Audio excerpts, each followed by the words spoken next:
Bonjour à tous, c'est Nekassan. Aujourd'hui, je vais vous parler de leak dans cette vidéo. Alors, tout d'abord, je vais vous parler de Frigg qui a été annoncé. Ça, c'est pas un leak, mais par contre, je l'avais leak. J'avais relaté le leak venant d'une source dont on va parler un petit peu plus tard dans la vidéo. Je vais pas vous dire qui est cette source, bien évidemment, hein. Cette source n'a pas droit de révéler son identité, donc je vais pas le faire. Je vais pas balancer la source, hein, ça se ferait pas, sachant que j'ai eu des infos de sa part. Et donc voilà. Je vais vous parler de Frigg, que moi j'ai annoncé, comme vous pouvez le voir, le 17 août. On est aujourd'hui le 23 août, donc c'est-à-dire une semaine avant, j'ai annoncé Frigg via cette source. Alors beaucoup d'entre vous pourront dire ouais, t'as eu de la chance, oh là là, t'as pas de source, t'es un mytho. Bon, vous pensez ce que vous voulez. Moi, je vous dis que j'ai une source et je vais vous en parler après qui m'a annoncé d'autres trucs. Donc là, tout ce que je vais vous parler dans cette vidéo, c'est la source en question qui m'en a parlé. Donc l'annonce de Frigg vient de cette source. Donc après, vous faites confiance ou non à cette source, c'est vous qui voyez. Moi, j'ai tendance à croire. Avant, je vous ai pas sorti de vidéo avant parce que je savais pas si ce qu'elle disait pouvait être vrai ou pas. Là, l'annonce de Frigg aujourd'hui, pour moi, est un billet de confirmation. Alors pas forcément de tout ce qu'elle dit, mais en tout cas, ça a l'air de se tenir. Donc voilà, donc à travers cette annonce de Frigg qui a été faite aujourd'hui, je vais vous parler un petit peu des leaks que j'ai pu avoir de cette source, sans vous dire qui est cette source bien évidemment, mais je vais vous parler un peu de ce qu'elle m'a dit et de ce que je pourrais vous dire, on va dire, sans trop non plus en révéler, parce que j'ai pas envie de tout vous spoil, j'ai pas envie que vous ayez tout à l'avance en disant bah voilà, on n'a plus aucune surprise sur ce qui va arriver, on connaît tout. Mais voilà, je vais vous parler de ce que moi je pense être utile à parler sans forcément tout vous spoil.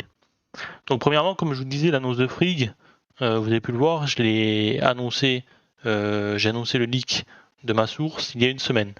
Cette source m'a aussi parlé de la prochaine zone qu'il y aura dans Tower of Fantasy. Alors, beaucoup vont dire oh, pas besoin de source, il suffit de jouer à la version chinoise, on le sait. Bon, pour ceux qui jouent à la version chinoise, vous le savez sûrement, mais en tout cas, pour ce qui est des autres, la prochaine source, d'après ma source, la prochaine région, pardon, d'après ma source, ça serait Vera. Donc je vais vous montrer des screens de ce qu'on pourrait avoir comme récompense dans cette nouvelle exploration, dans cette nouvelle partie de map. Et voilà, je vais pas vous spoiler la map forcément. Il y a des il y a comment dire, il y a déjà beaucoup de vidéos qui montrent Vera. Donc si vous voulez aller voir la nouvelle map en avance, je vous laisse aller voir de vous-même la nouvelle map. J'ai pas envie de vous spoiler. Toujours est-il que voilà, la nouvelle map sera Vera.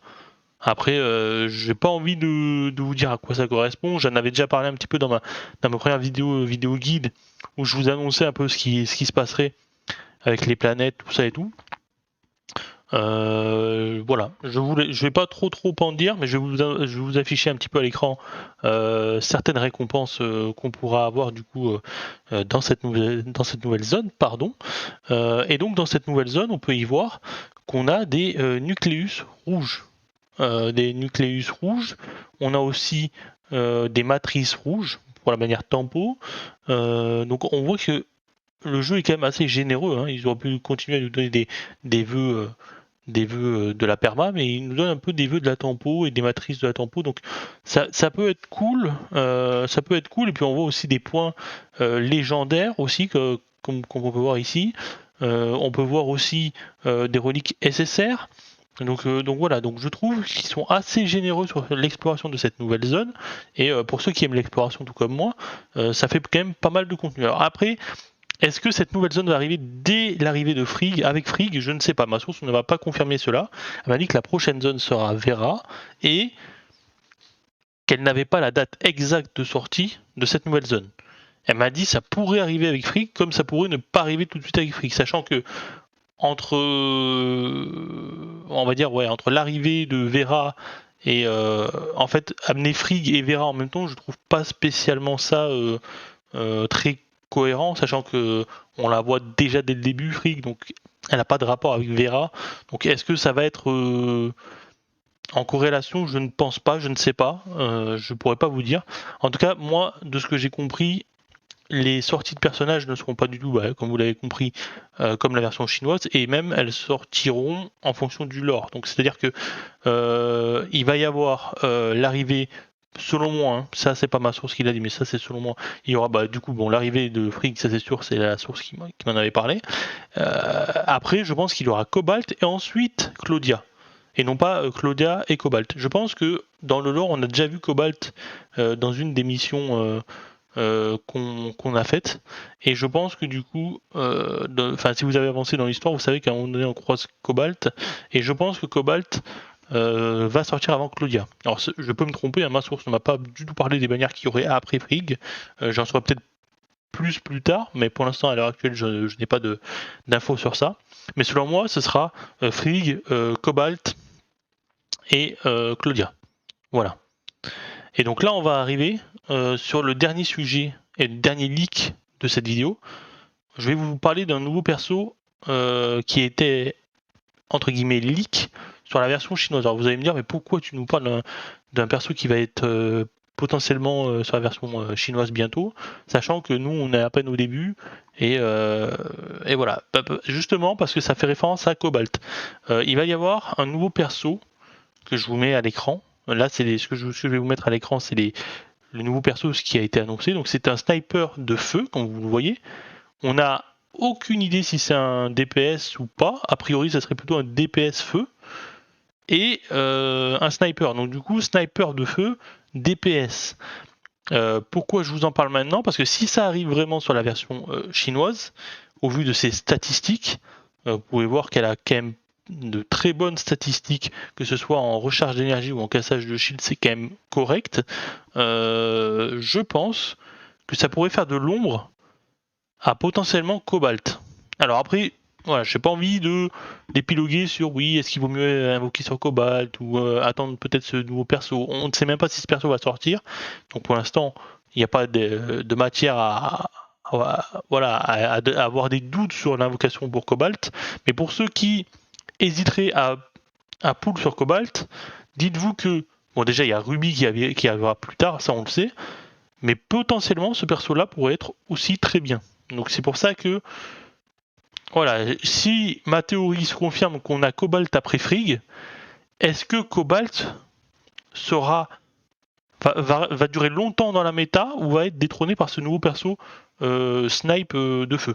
Voilà, ça c'est un peu la question auquel je ne pourrais pas vous répondre dans cette vidéo, hein, sachant que je ne connais pas ce perso, sachant que ce perso n'est même pas sorti, on ne sait pas quelle place il aura dans la méta, donc forcément on ne peut pas répondre à cette question. Cela dit, vu que c'est un potentiel DPS feu et qu'en plus de ça, elle aurait on va dire une distance plus grande que Cobalt, est-ce qu'elle serait pas plus utile que Cobalt? Après, il faut voir. Cobalt, c'est un fusil à pompe, donc ça fait des dégâts un peu plus de zone, on va dire. Là, ça peut être du mono-cible. Voilà. On en sait pas plus, on va pas épiloguer 3 heures sur le sujet.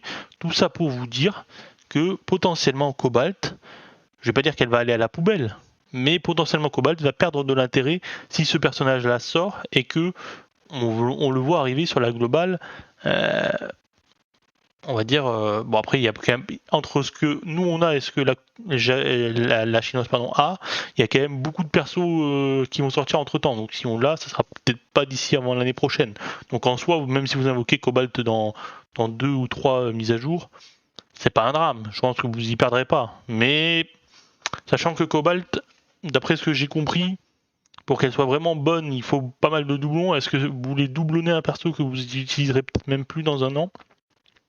Après, ça, c'est un truc auquel il faut réfléchir. Après, si vous aimez vraiment Cobalt, faut pull sur Cobalt. Il n'y a pas de souci. Si vous voulez absolument jouer DPS feu de suite, je vous laisserai invoquer du coup sur Cobalt sans aucun souci. Je suis pas là pour détruire Cobalt. Moi, je vous le dis, Cobalt en soi, elle me plaît un petit peu quand même. Donc, j'ai pas spécialement envie de vous dissuader d'invoquer, quoi. C'est ça que je veux vous dire. Voilà. Donc voilà, j'ai fait une petite vidéo leak de ce que moi j'ai eu comme annonce de leak. C'est pas une vidéo comme vous pourrez avoir partout avec les autres youtubeurs qui qui vont vous dire oui, nouvelle bannière Frigg, pourquoi il faut invoquer Frigg ou pourquoi il ne faut pas invoquer Frigg.